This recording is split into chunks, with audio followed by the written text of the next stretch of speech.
ආයුබෝවන් අද වීඩියෝ එක සාකච්ඡා කරන්නේ උසස් පෙළ ජීව විද්‍යාව.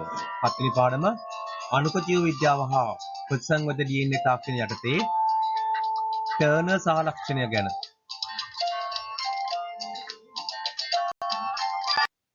ටර්නර් සහලක්ෂණය. දැන් මේගොල්ලන්ගේ තියෙන්නේ මේ ලිංග වර්ණ දෙය එකයි. දෛහික සෛලවල X විතරයි තියෙන්නේ. අර නැති එකට අපි හිස්තැනක් තියන්නේ බිඳුව කියලා ලියන්නේ. හරිද? මේගොල්ලන්ගේ දැන් වර්ණ දෙක ගණන තියෙනවා මෙතන 45යි තියෙන්නේ. දෛහික සෛලවල. හැබැයි හරි ගාන කීයද තියෙන්න ඕනේ? 46යි. 46 තමයි හරි ගාන. මේ 45 තියෙන එක තමයි ප්‍රශ්නය. එකක් අඩුනේ නේද? වර්ණ දෙක එකක් අඩුයි. මේකට කියන්නේ ඒක දේහතාව කියලා. ඒක දේහතාව. එහෙම නැත්නම් එකුණ දේහතාව.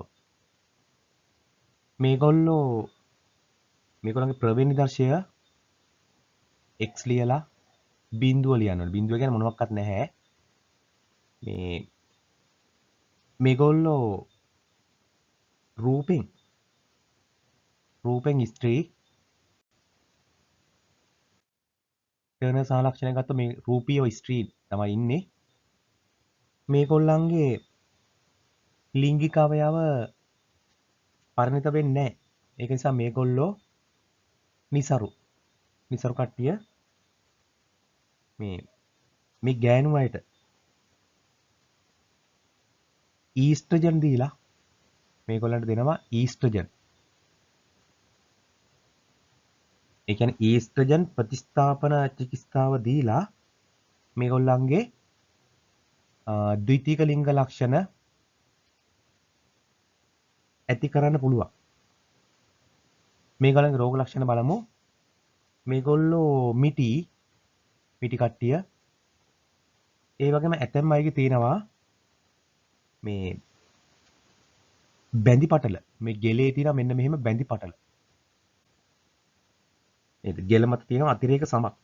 ඒකට අපි කියන්නේ බැඳි පටල සහිත ගෙලක්. අතපය. මේ අත පය ගත්ත මොකද වෙලා තියෙන්නේ? නිකන් පිම්බිලා වගේ. ඒ වෙන ඉදිමිලා වගේ පේන්නේ. මේ සැකිල්ල ගත්තොත් මේගොල්ලන්ගේ සැකිල්ල අසාමාන්‍යයි. මේගොල්ලන්ගේ තව තියෙනවා මේ හෘදයාබාධ මේගොල්ලන්ට තියෙනවා. ඒ වගේ අදිරුධිර පීඩනය, වෘක්ක ගැටලු තියෙනවා. හැබැයි මේගොල්ලන්ගේ බහුතරයකට තියෙනවා සාමාන්‍ය බුද්ධියක් තියෙනවා. පාඩමේ අවසානය අද අපි සාකච්ඡා කළේ උසස් පෙළ ජීව විද්‍යාව. 7 වෙනි පාඩමේ කොටස ටර්නර් සහලක්ෂණය ගැන.